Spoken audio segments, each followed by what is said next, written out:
mírových gólů.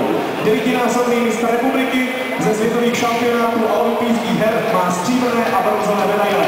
Trénoval Inkstav ze Torky Královskou. Pan Rudolf Polč.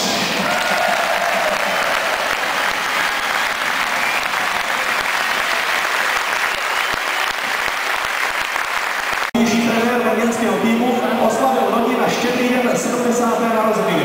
Při té příležitosti byl oceněn jeho přínos pro brněnský hokej akcí Dres brněnské komety. Pan Zdeněk Kepák.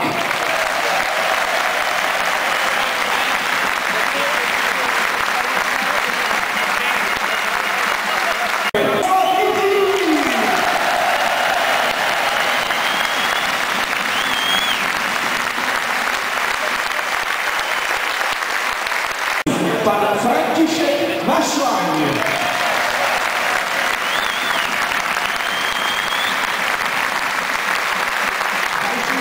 Meixner.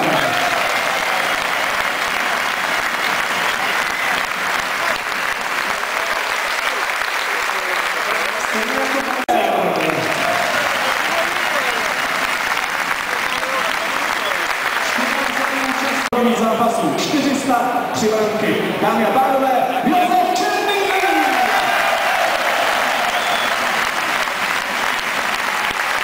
418 utkání, 174 góly.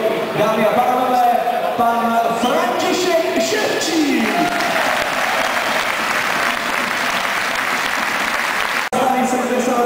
V reprezentaci 149 zápasů a 49 gólů. Hráč trenér Richard Farda.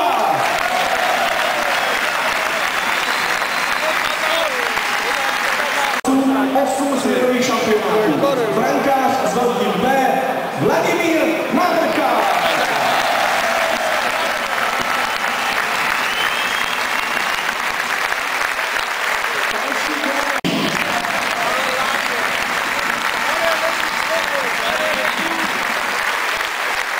Je s námi Jiří Kous.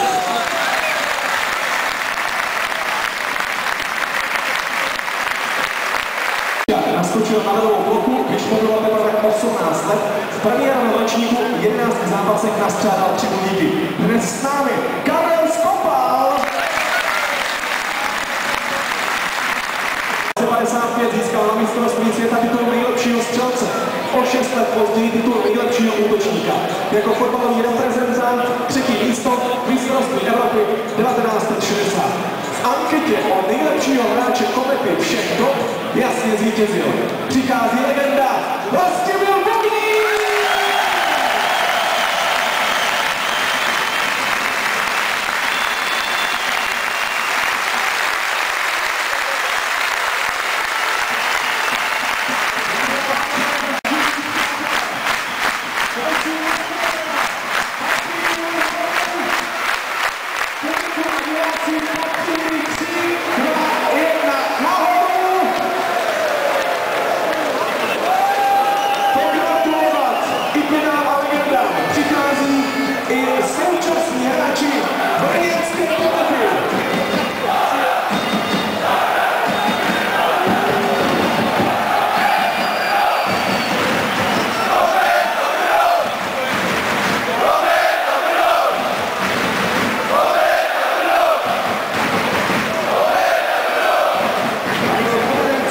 Milan Kostelek, David Mikšan, Honza